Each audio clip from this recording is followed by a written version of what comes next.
Hello and welcome back to another episode of Weekly Manga Drops. This week we're doing a little something different. As usually I always take a manga that's been at least 6 months to a year around. But this time around, I'm talking about something that's only been around for, I don't know, one day really. It came out yesterday.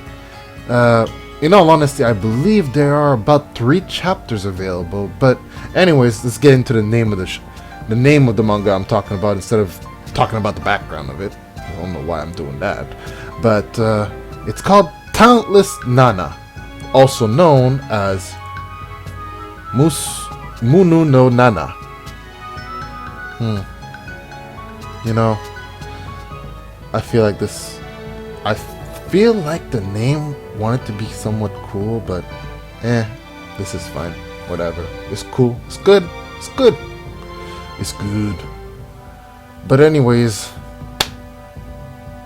in this manga, the reason why I'm talking about it, even though it's only been out for about 24 hours now?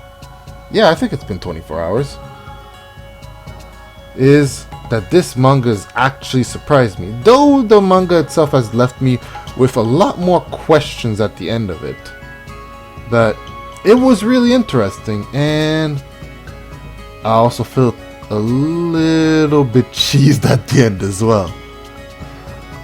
Mostly because of all the open-ended questions at the end. But this chapter, just chapter 1 of Talentless Nana, has about 81 pages?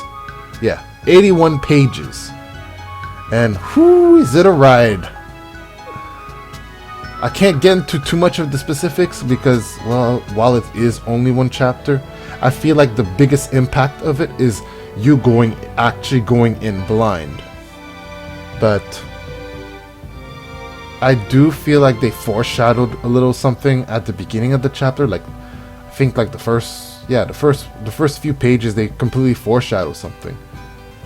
Though you don't really know at the beginning, but I find that it gives too much of a clue, but if you're like me, at the beginning you'll just skim it. You'll be like, what is this? I'm just gonna skip this. Screw this thing. So the summary of this so far is it's year 2000 and X. I don't know why they still use the year 2000XX. I don't know. They can't settle on the date. I don't know. They want to detach it from the world as much as they can, the current world. Anyways. It's manga. We don't ask too many questions. It's not like we're gonna believe this shit's gonna happen anyways. Earth has been assaulted by monsters known as the enemy of humanity.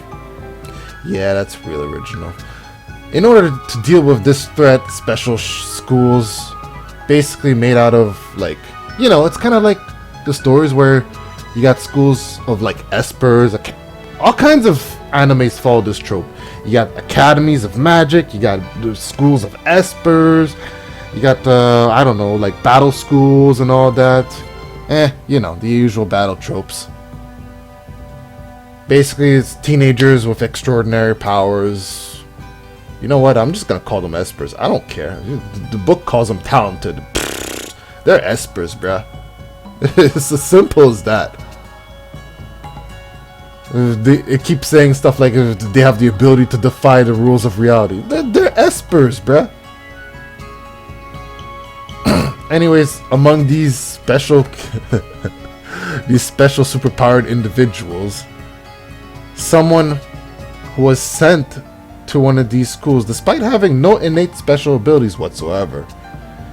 In this story, the protagonist, who attempts to defeat the enemies of humanity through the use of their intelligence and manipulation alone. Yup. Of course, when you look at the summary is vague as hell, but I promise it's actually good. Just read it. It's good. Like you look at the end, you'll be like, what?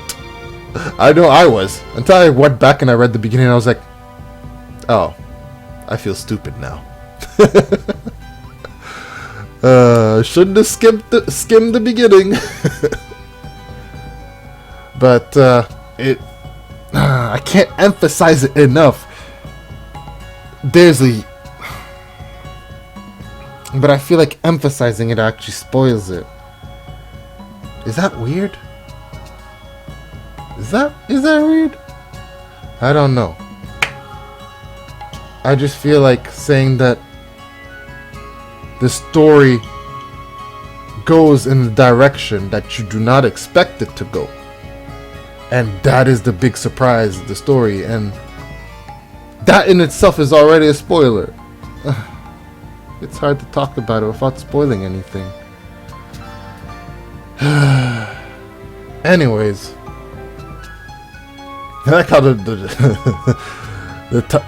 tags have drama, psychological, shonen, and supernatural. I feel like a few tags are missing in that, but that's just me though. Anyways, you can check it out on your regular manga sites and all that.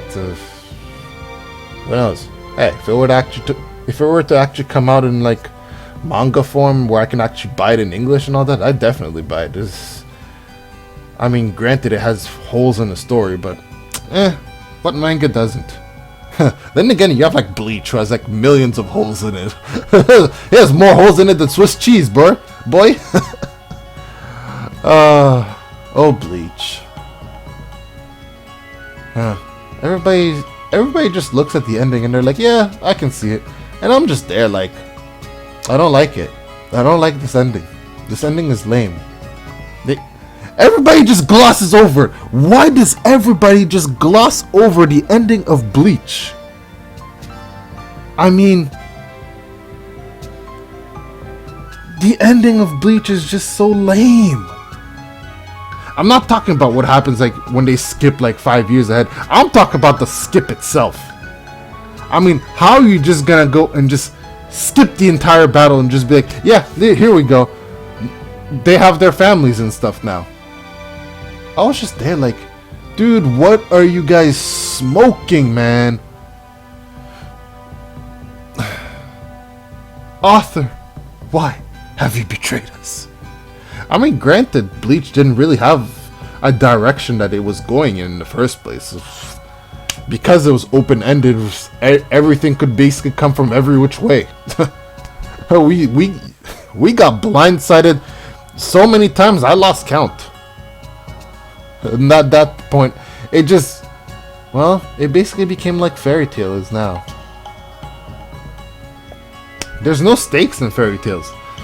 In Fairy Tail. That's why well, it's not that I consider it boring, it's just, I don't know, it's just something that I read just to kind of get out of the way now. Because there's no stakes in Fairy Tales. And excuse me if anybody's watching this and they run into this and maybe maybe you're triggered or something. I don't care if you're triggered. It's fine, it's good. You should be triggered. Try to defend this. You can't defend this. Fairy Tail, anybody that actually gets into mortal danger and or dies comes back to life a few chapters later. It doesn't matter who, it doesn't matter when, they end up coming back to life regardless. In fact, I feel like the only people that would actually die for real are the people that are immortal. I feel like they would never come back. Is that weird? Is that weird to say? That's kind of ironic. The people that don't actually come back are immortal, but the people that do come back are not immortal. Man, that's a twisted sense of logic. Why? Because the power of friendship. Man, maybe I should get a camera. It would have been great if you could have seen that rainbow that I'm making with my hands right now, a la SpongeBob and all that. Anyways, now I have to stop rambling and actually end this video. Thank you for watching and have a great day.